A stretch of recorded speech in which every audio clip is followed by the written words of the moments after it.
stage, let's make all of your wardrobe in sequins. So with the sparkle, you can't see where the perspiration starts and stops. And also, because Liza's weight would often fluctuate, Halston would often make 2 and 3 or sometimes 4 of the same garment in different sizes. So he would be prepared with her current figure. Liza went from a pretty little girl representing mainstream fashion overnight to the chicest girl in the world. The adoration that Liza and Halston had for each other was always palpable when I was in the room with them. They had this deep, deep love and shared the humor and the irony of life together. I never performed, gave a party, or made any real major important decisions in my life without my friend, Halston. When we were together, it was heaven. You know, I'm so lucky, and I know it. When Liza and Halston were together, it's like nobody else was in the room. They were so comfortable with each other. They would hug and kiss and cuddle and just cling to each other in a way that was so beautiful. When Liza would arrive at Halston's office, she brought that zest. The two of them, they had nicknames for one another, usually perverse nicknames. It was a brother and sister relationship. It was also very paternal on his side. They brought each other to life. Having lunch with Halston and her, we would have conversations of the next show she's doing and what are we going to design. And there were nights that we would all go to Studio 54 together. Studio 54 is probably the Mount Olympus of the disco world. It was like the circus pulled into town. We were there with inspirational people. Did that involve a lot of things? Yeah, that's been documented. I mean, you had Quaaludes, you had poppers, cocaine. Hold it! It wasn't that wacko. And as far as drugs was concerned, nobody did drugs. I mean, they just didn't. Liza is reluctant to talk about Studio 54 because everybody focuses on the excess and the basement and the debauchery and all that. For her, Studio 54 was a cultural thing. What happened with Studio 54 is Halston used to give these wonderful parties. And around 11 or 12 o'clock at night, he didn't know how to get rid of people. He would say to his guests, let's all go to Studio 54 to get him out of the apartment. I would just let the door know. So they would just be alerted to them because it was a sea of people. You can't even believe the whole block sometimes were filled.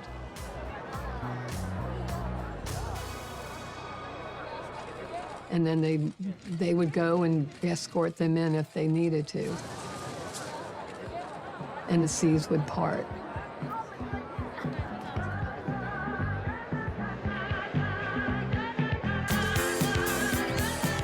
They would have some banquettes in the center of the dance floor, and Halston would hold court with Liza and Andy Warhol, Bianca Jagger. Liza used to love rum and coke. Halston used to smoke, she used to smoke cigarettes. But all I remember is being with Halston and being with Liza and all of us having the best happy time. He wasn't just a friend and a party buddy at Studio 54. They were each other's muse. You think of what Halston got from Liza and what Liza got from Halston, and obviously Studio 54. Talk about genius branding. Liza became so much of the female figure that allowed women to see how extraordinarily wondrous Halston was. Liza was a blueprint for Halston. Halston was a blueprint for Liza. The mythology of Studio 54 depends upon its associations to cultural icons who themselves were seen as figures of excess. And Liza Minnelli, the company of Halston, is in some sense one of the most sequined figures for that era. Can I say one more thing? The very first collection that Halston showed at the Olympic Tower was mind-boggling.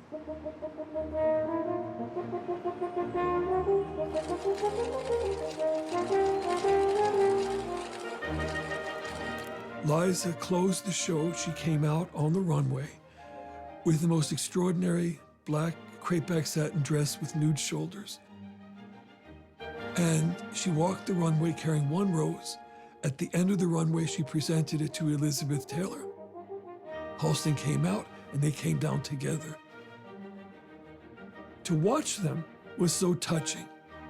They worked together, they were in love together, and they represented a moment that is unmatched in American fashion history.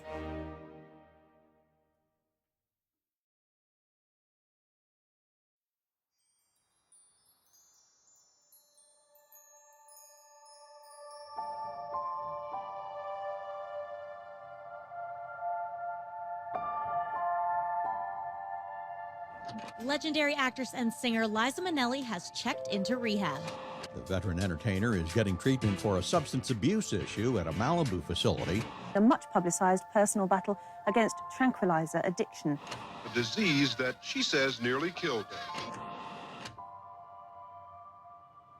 Honestly, how lucky I was to have gone through all of the bad stuff that I've gone through, because it prepared me for the rest of my life.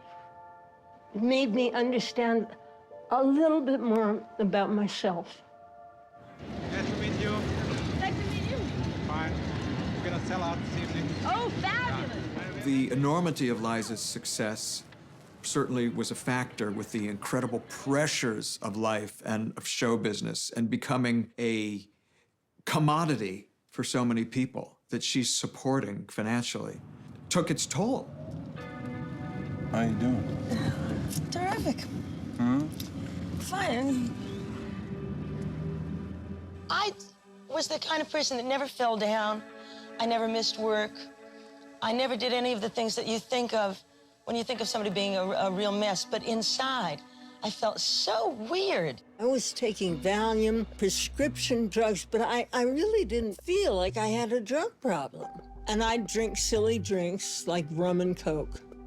I started to notice that drinking made me feel better for a minute. It's really that simple. And then, of course, it turned on me, like it always does. And people who have been through all the things I'm thinking about know what I'm talking about.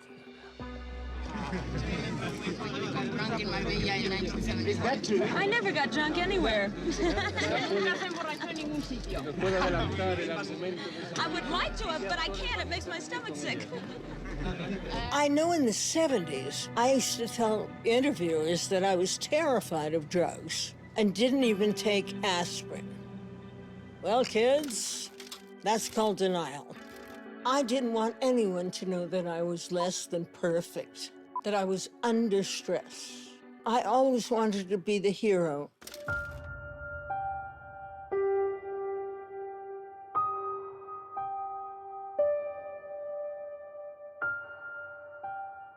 She has this incredible strength that I'm gonna do this, I can do this. And at the same time, she has this vulnerability. She has nervousness. She has fear.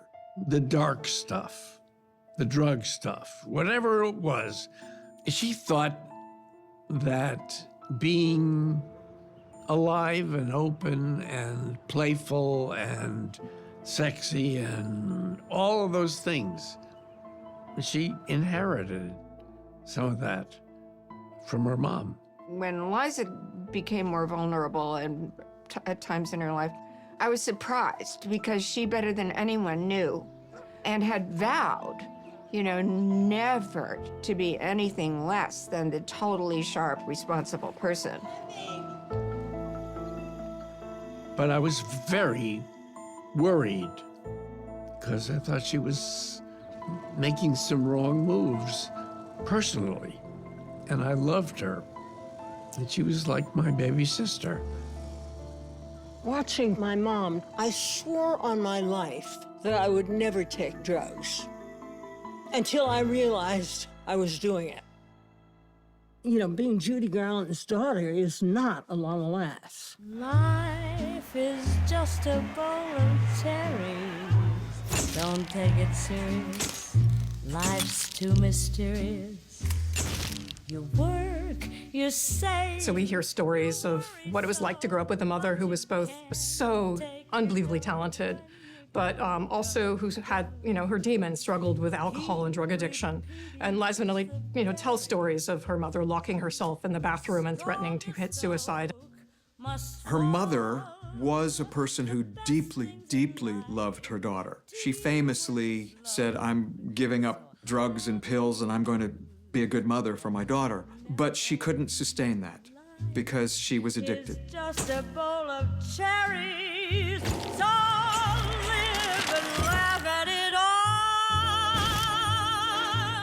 She became incredibly protective of her mother at a very early age because she understood her mother. She's taught me a great deal. But I mean, have you learned anything from her mistakes as well as from her achievements? Yes, I have. Most of the mistakes that have been made that I've been around have not been her fault.